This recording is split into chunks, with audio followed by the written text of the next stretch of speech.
Well, back in March of 2015, I had a slight pinprick on my right breast. And it was nothing very alarming, quite frankly, but it continued over a couple of weeks.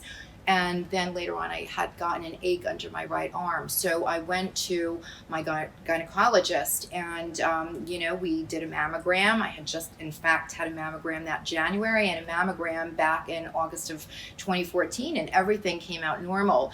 So she told me to maybe cut down on coffee or do a few different things. And I did that. And then I came back 3 weeks later, and we were still having that pinprick. So she then sent me to a breast surgeon.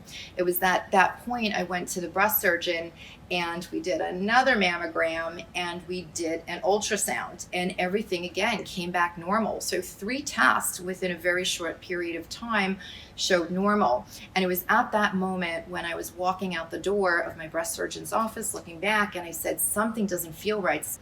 So my gynecologist then sent me to a breast surgeon, and it was going to the breast surgeon where we did another mammogram, we did an ultrasound, and everything showed normal. So it was that point when I was literally walking out of her door, I looked back at her and I said, I'm telling you something doesn't feel right still, although all the tests were showing normal. And she said, you're fine. And I said, okay, but if I walk out this door, then I'm fine. And so I did that, and she said, wait. And it was at that moment she said, let's get an MRI if you don't need an authorization. So we ended up getting an MRI, and it was actually, I was coming home from Long Island on the Long Island Railroad, and it was a Friday at 5:45. And after that MRI, about a week later, I got a call, and it was literally 5:45. It was, the weekend was coming, and they said, Ms. Carroll, I said yes. And they're like, we need you to get a breast needle biopsy, a CT chest scan, as well as a right lymph node biopsy. And I thought, my gosh, what is this for? And she said, well, your MRI lit up. And that's when we were literally almost through the tunnel, and we said goodbye. And needless to say, I was extremely concerned and couldn't wait till Monday got there soon enough. But I immediately, researched, what does MRI lighting up mean? And every single thing came back to breast cancer.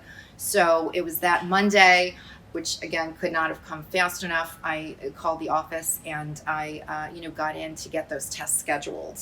But the reality is that 5 tests missed the fact, 3 tests missed, 2 mammograms and 1 ultrasound missed the fact that I had DCIS. But then when we got 2 breast needle biopsies, those breast needle biopsies missed the fact that I actually had already had stage 1A invasive cancer. So I had made the choice through all of my research over a period of many months to have a mastectomy of my right breast and to not wait and see, as the standards of care for managing DCIS is a mastectomy, active surveillance, and certainly I wasn't going to wait and see, and or a lumpectomy with radiation.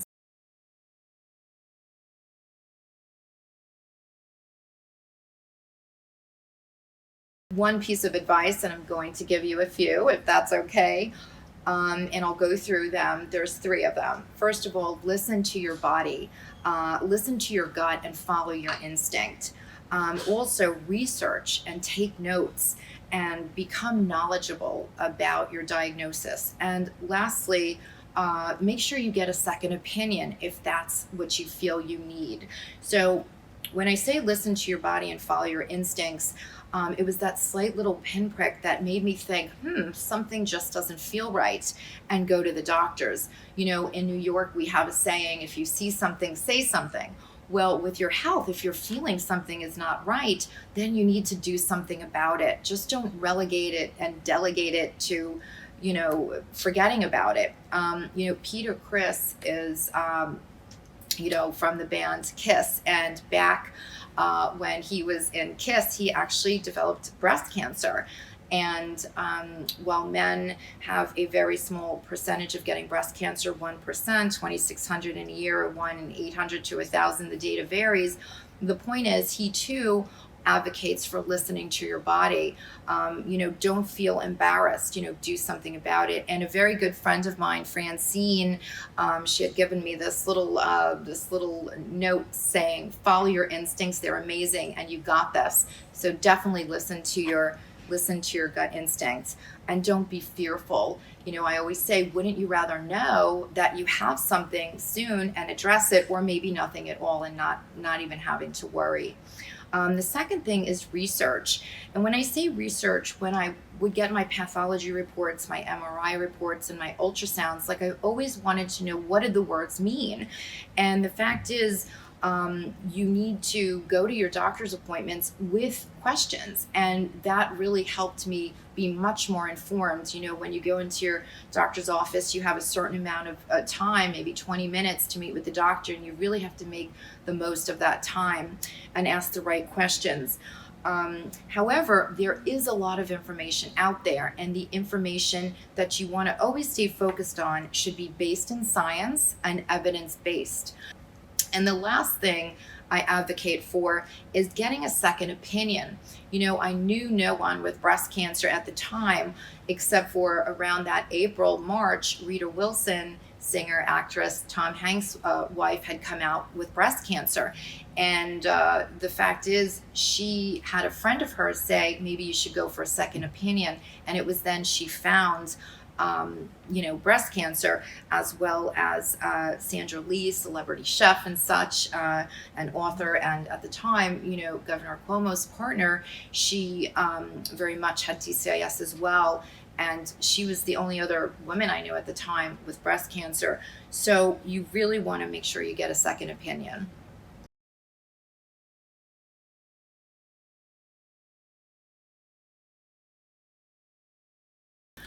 So how women can advocate for themselves is a few things. First of all, you want to own your diagnosis and don't let it own you. And I even came up with a little bookmark that I created to inspire myself and others. And it says, own your diagnosis and don't let it own you. From diagnosis to your decisions, there's a lot of information. And again, just listening to your body, doing your research, and getting a second opinion, that's a part, and all of a part, about owning your diagnosis and not letting it own you.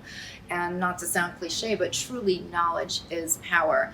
Also, be prepared. Again, when you go to your doctor's appointments, make sure you have the questions written down, and make sure, if you do go for one or more appointments, that you're comparing the same questions, so everything is apples to apples, so to speak. And then, just for your overall wellness, as again, I became so much more aware of my lifestyle choices over my lifetime, I want to share with you a couple of quotes that I found really inspirational, and resources as well. And Dr. Mark Hyman says, there is no such thing as junk food. There's junk and there's food. And I came to find through my journey with breast cancer that the amounts of sugar that we eat, the American Heart Association, I think, recommends about 25 grams of sugar per day for women, yet we consume, as Americans, hundreds of pounds of sugar a year. So pesticides in our vegetables, hormones and antibiotics in our meats and our dairy. And I came very familiar with the organization called PCRM. It's the Physicians Committee for Responsible Medicine. I also came across the China study, which correlates, the top 10 diseases of Americans, whether it be heart disease number 1, cancer number 2, and links it somewhat to the foods we eat. Also, the EWG, that's the Environmental Working Group's website, which talks about research and advocacy in various areas of agriculture. And so there's lots of information out there, and those are just some ways you can, again, increase your knowledge and learn more about, what's available to you and the choices you may have.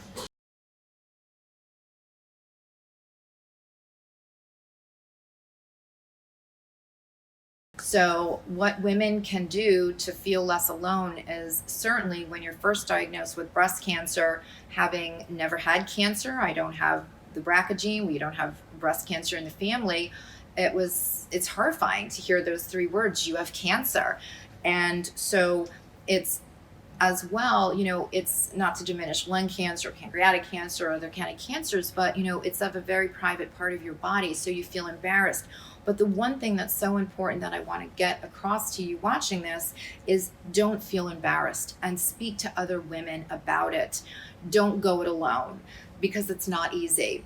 And so the first conversation I had where I found other breast friends, as I came to call it, in addition to, hearing celebrities come out with their diagnoses just around the time that I did, I was speaking to a colleague literally around the water cooler.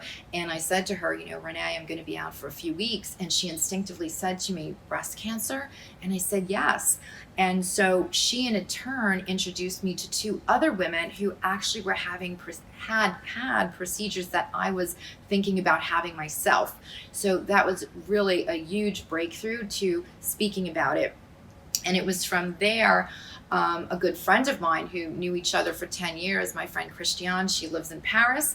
And, for years we were doing apartment swaps. So I had a great view of the Eiffel Tower and she had a great view of Riverside Park on the Manhattan's Upper West Side.